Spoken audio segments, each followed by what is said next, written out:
आज ही मी कोणती डिश बनवली आहे बघायचं आहे का तुम्हाला? डिलिशियस दिसतीये ना? तर ही डिश कशी बनवायची हे मी तुम्हाला सांगणारच आहे. पण त्यापूर्वी तुमच्या सगळ्यांचं स्वागत आहे रेडी विथ दीपाली या माझ्या यूट्यूब चॅनलमध्ये. तर बघूया या रेसिपीसाठी काय काय साहित्य लागणार आहे. So let's start. इथे आपण हिरव्या वाटणाची पॅन फ्राय फिश बनवणार आहोत. तर ही कशी बनवायची याचं साहित्य बघूया. यासाठी लागणारं साहित्य आहे, मी अर्धा किलो मासे घेतले आहेत. हे मासे मी कट करून स्वच्छ धुवून घेतलेलं आहे. तुम्ही पूर्ण असेल तर छान स्वच्छ धुवा, असं कापलेलं असेल तर धुवायला सोपं जातं. अर्धा किलो मासे त्यासाठी मी घेतलं आहे. मीठ चवीनुसार, त्यानंतर 2 चमचे कॉर्नफ्लॉवर घेतला आहे. त्यानंतर 4 ते 5 आपल्याला इथं हिरव्या मिरच्या पाहिजेत. खूप मोठा पुदिना घ्या, एक मूठ भरून. त्यानंतर कोथिंबीर पण घ्या, कोथिंबीरचे देठं असतील तर अजून चांगलं. अद्रक, लसूण भरपूर पाहिजे. त्याच्यानंतर अर्धा मोठा चमचा आपल्याला काळी मिरपूड घ्यायची. आपल्याला इथं लागणार आहे धने पावडर, हळद. बस एवढंच साहित्य लागतं, खूप जास्त साहित्य लागत नाही. आता मिक्सरच्या भांड्यामध्ये लसूण, अद्रक, कोथिंबीर, पुदिना, हिरव्या मिरच्या, मिरेपूड, धनेपूड घालून मिक्सरला वाटून घ्यायचं. हे बारीक नाही झालं तर याच्यात अर्धा चमचा मीठ घाला, पाणी घालू नका अजिबात.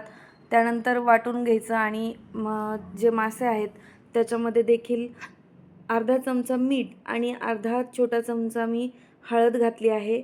आणि त्याचबरोबर आपण जो वाटण तयार केलं होतं ते सगळं वाटण त्याच्यामध्ये घालायचं आणि माशांना पूर्ण कोट होईल अशा पद्धतीने ते मॅरिनेट करून घ्यायचं, म्हणजे सगळीकडनं माशांना लावून घ्यायचं. हे बघा, माशांच्या प्रत्येक याच्यापर्यंत पोचलं पाहिजे, सगळ्या पीसला हे लागलं पाहिजे, नाहीतर माशांना टेस्ट लागणार नाही. आता याच्यामध्ये जे आपण कॉर्नफ्लॉवर घेतलं होतं ते 2 चमचे कॉर्नफ्लॉवर याच्यामध्ये टाकून घ्यायचं आणि ते देखील छान मिक्स करायचं.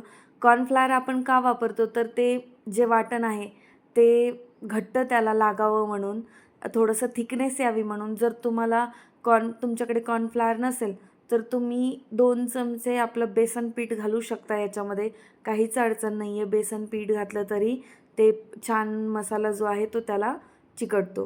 हे बघा, मी उरलेलं देखील 1 चमचा याच्यामध्ये घालून घेतला आहे. तर अशा पद्धतीने आपण 2 चमचे घालायचं, खूप जास्त पण घालू नका. 1 किलो माशांसाठी 2 चमचे पुरेसं आहे. हे कोटिंग जे आहे ते माशांना व्यवस्थितरित्या लागलं पाहिजे, सगळ्या प्रत्येक पीसला आतमध्येपर्यंत ते गेलं पाहिजे, तरच त्याची चव येणार आहे.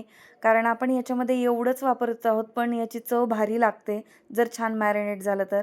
मॅरिनेट देखील फक्त 5 मिनटासाठी करायचं आहे. तोपर्यंत फिश मॅरिनेट होते तोपर्यंत गॅसवर एक पॅन ठेवा. पॅन कृपया नॉनस्टिकचाच वापरा, कारण नॉनस्टिकच्या पॅनशिवाय मासे चांगले होणार नाहीत, ते चिकटतात नाही. तर त्याच्यासाठी नॉनस्टिकचा पॅन घ्या. पॅनमध्ये मोठा 2 चमचे बटर असेल एवढं बटर घाला. इथे माझ्याकडे बटर वितळलेलं नव्हतं म्हणून मी ही क्यूब घातलेला आहे.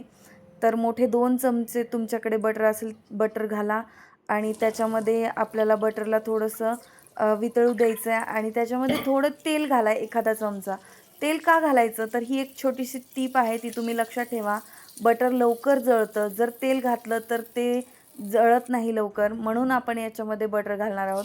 आता हे असं गरम झालं की जी आपण मॅरिनेट केलेली फिश होती ती एक एक करून पॅनमध्ये घालायची आणि पॅनमध्ये ठेवताना जी स्किन असते फिशची, त्या फिशच्या स्किन साईडनी त्याला पॅनमध्ये ठेवायचं आहे. म्हणजे जे मधला भाग आहे तो डायरेक्टली पॅनवर ठेवू नका, त्याने सगळं चिकटतं आणि चव देखील चांगली लागत नाही, क्रिस्पी बनत नाही. तुमची स्किन देखील याने काय होती, फिशची स्किन क्रिस्पी बनते. याला झाकण ठेवून 1-2 मिनटं ठेवलं की एकदा पलटून घ्यायचे आणि त्याच्यानंतर पुन्हा अजून एकदा 2 मिनटं आपण याला झाकण ठेवणार आहोत. बघू शकता तुम्ही क्रिस्पी स्किन दिसत आहे.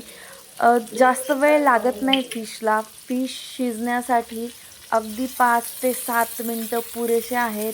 गॅस मीडियम ठेवा आणि तुम्ही असं बघू शकता दोन्ही वेळेस काय करायचं आपल्याला, तर जी स्किनची साईड आहे तीच आपल्याला खाली ठेवायची आहे, पॅनच्या साईडनी ठेवायची आहे. शेवटचे जे 2 मिनटं आहेत ते बिना झाकता होऊ द्या थोडंसं अजून तुम्ही बटर कमी वाटत असेल तर बटर घालू शकता. तुम्हाला जर व्हिडिओ आवडत असेल तर प्लीज लाईक, शेअर आणि सबस्क्राईब करू शकता चॅनलला. मी अशाच नवनवीन रेसिपी तुमच्यासाठी घेऊन येत जाईल.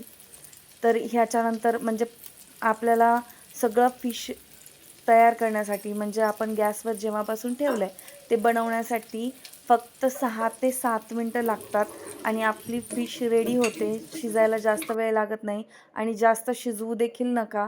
7 मिनटाच्या वरती करू नका. त्यानंतर तुम्ही असं छानसं डेकोरेशन करू शकता. तुम्हाला आवडत असेल तर छान दिसतं. खायला तर छान असतंच. अशा चमचमीत, झणझणीत, इझी, बनवायला सोप्या अशा रेसिपी जर तुम्हाला पाहायला आवडत असतील तर प्लीज माझ्या चॅनलला सबस्क्राईब करा आणि बेल आयकॉनला प्रेस करा म्हणजे नवीन रेसिपीचं नोटिफिकेशन तुम्हाला येऊन जाईल. धन्यवाद. Bye bye.